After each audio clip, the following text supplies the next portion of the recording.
So welcome back to the Sawmill, friends. I've been trying to record this intro for the past 10 minutes. But I got a guy down the road doing some tree work, and that's the nature of YouTube right there. You can't control the environment, so we're just going to have to deal with it, and hopefully the background noise isn't too bad. So it's a pretty exciting day here at the mill, and that reason is I get to introduce you guys to our newest machine. But before we do that, I'm going to take you guys along with me on a little road trip that me and Dad went on last Friday to go pick it up. You guys hang in there. You will not want to miss this.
So here it is, friends. This is a machine that I've been needing here at the sawmill for a long time.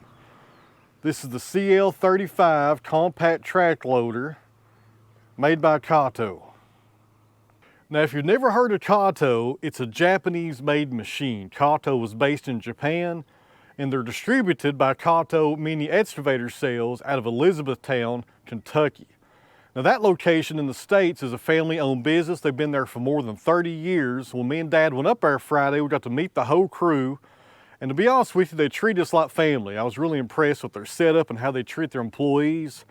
And most of all, I'm really impressed with their machines. They also sell a whole line of excavators and more machines than I can remember, to be honest with you. Some really nice equipment up there, some really good people. Now, this is a compact track loader. Some people call this a skid steer. It's got a few different names, but compact track loader is the correct terminology for it. And friends, I am really excited about this. I've had my eyes on one of these machines for a long time, and I'm really thrilled I'm able to bring it here to the sawmill and introduce it to you guys and show you all what it will do. Before we get in this thing to do some work, let's go over the features real fast. And also cover first the most important thing. It was the most important thing for me, and this might surprise a lot of you guys, but what kind of engine is in this loader?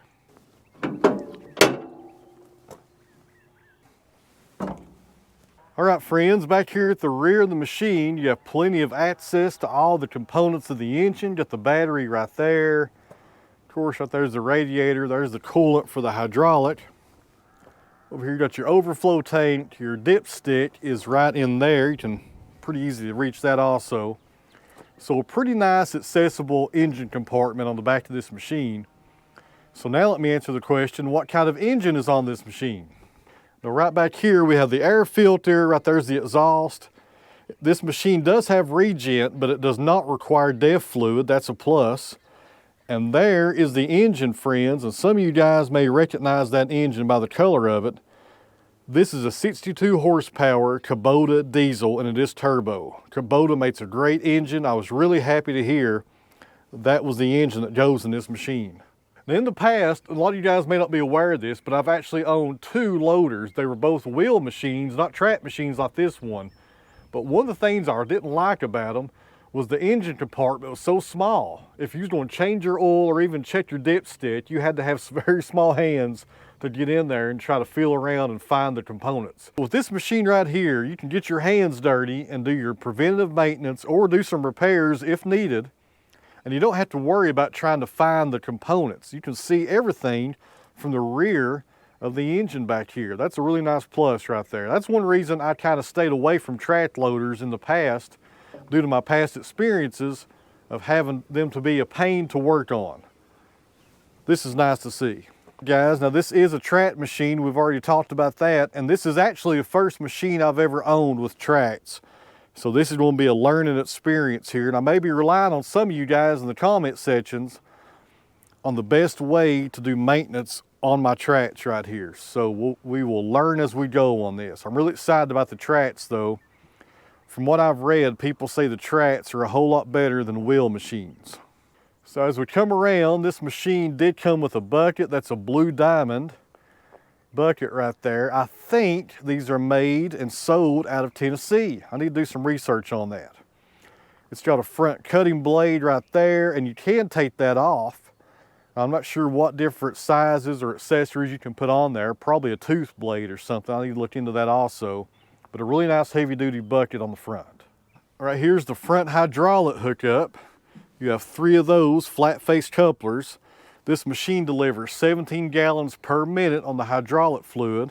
And something pretty interesting I've never seen before on one of these machines is a relief valve right here. So if you go to put on a different attachment and there's pressure build up right here on the machine side, you pull this out and up to relieve pressure on the top and down for the bottom, and you can put your attachment on a whole lot easier. That's a really, really nice feature right there. I'm glad they put that on it.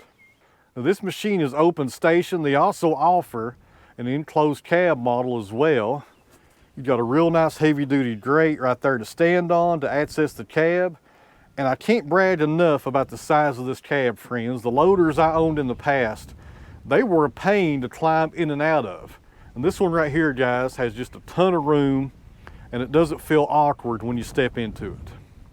So like I was saying, one of the reasons why I kind of went away from these style machines in the past was because of the way you got in them. And those 2 machines I had in the past, they were very small. I mean, the opening was very, very small. You didn't have this right here to step on. You just stepped on the bucket and kind of took a leap of faith and hope you would fall in it. And that really deterred me from these machines because of that feature. And this machine right here, friends, is a night and day difference to what I was used to in the past. You step right up, you grab your handle, step on the grate, and you're not doing any kind of awkward bending over at this point. That's really important because I'm not getting any younger. I'm 44 years old, 6'3", 240 pounds, and the easier a machine is to access for your ergonomics is huge. It's very important. And once you get up here, I'm long-legged, I can just step right in, but you could also step on that grate, turn around, step right down like I just did, grab your handles, and you're not awkward. You just fall back into your seat, and there you go. If you're wondering why I'm sitting here going over how I step into this cab, there's 2 reasons why. Number 1, I'm really happy about it. I think it's a great feature to have this huge opening right here to access your machine. And number two, if you're in the market for a track loader, this right here is a nice feature you want to look for, and Kato has you covered because, my goodness, guys, there's just a ton of room in here. A very large cab. Let me grab the camera and I'll show you guys the controls and what I really like about them. All right, guys, we're in the cab, and some of you out there may have never sat in one of these, so this may be brand new, and for some of you guys that are experienced operators, this is old hat, so bear with me. So once you set in the machine like this, you have a safety bar that does come down. Turn the camera around. Show you guys what that looks like. It sits right there on your lap. And that also deactivates the parking brake. So when it goes up, the parking brake is activated. When it comes down, it turns it off. So inside the cab, we have our rear view mirrors on both corners right there. Another nice feature, it does have a night light right there. And it does have a solid roof as well, so if it does start raining or snowing or whatever, you do stay in the dry. Then right there you have another key for access, and this compartment right here holds your manuals. But I'm going to show you guys something here in a minute that will make you rarely have to open up this box right here. It's a really nice feature. And right there is your key switch. Fold that open to turn it on. There's your engine. You got the tortoise right there, and the hair, which is kind of universal for your speeds. Right there you have your front and your rear lights. Now this button right here is a pretty cool feature. That's your float button.